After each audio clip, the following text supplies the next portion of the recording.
پیارے دوستو، یہ کہانی ہے کھوئی ہوئی دھن کی۔ ایک خاموش گاؤں میں جو سرسبز پہاڑوں کے درمیان بسا ہوا تھا، ایک لڑکی آریہ رہتی تھی۔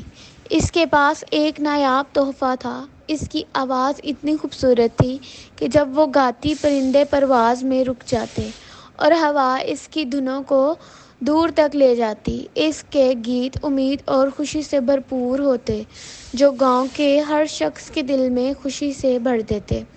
ایک شام آریہ دریا کے کنارے بیٹھی ڈوبتے سورج کے لیے ایک نرم لوری گا رہی تھی، لیکن جیسے ہی آخری سر اس کے ہونٹوں سے نکلا، ایک عجیب سی خاموشی نے فضا کو گھیر لیا۔ دریا کا بہاؤ رک گیا، پرندوں نے چہچہانا چھوڑ دیا اور یہاں تک کہ ہوا بھی تھم گئی۔ ایسا لگا جیسے دنیا نے اپنی آواز کھو دی ہو۔ فکر مند ہو کر آریہ گاؤں واپس آئی، لیکن وہاں آ کر اسے پتہ چلا کہ کوئی بھی بولیاں سن نہیں سکتا۔ اس کا دل خوف سے بھر گیا۔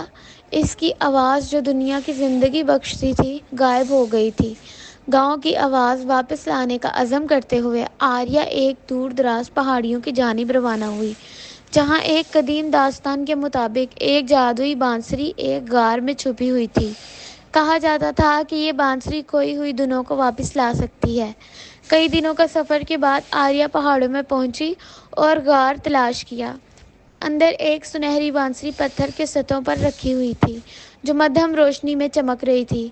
اس نے بانسری اٹھائی اور کانپتے ہاتھوں سے ایک سر بجایا۔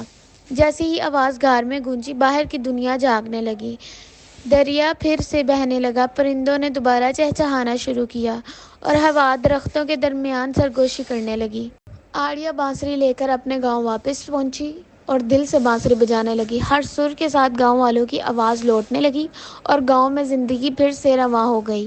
اس دن کے بعد آریہ کا تحفہ صرف اس کی آواز نہیں تھی، بلکہ وہ دھن بھی تھی جو اس نے دنیا کے ساتھ بانٹی، ایک ایسی دھن جو اب کبھی کھوئی نہ جا سکتی تھی۔ یوں گاؤں نے خوشحال زندگی گزاری، ہمیشہ اس کھوئی ہوئی دھن کے لیے شکر گزار جو دوبارہ مل گئی تھی۔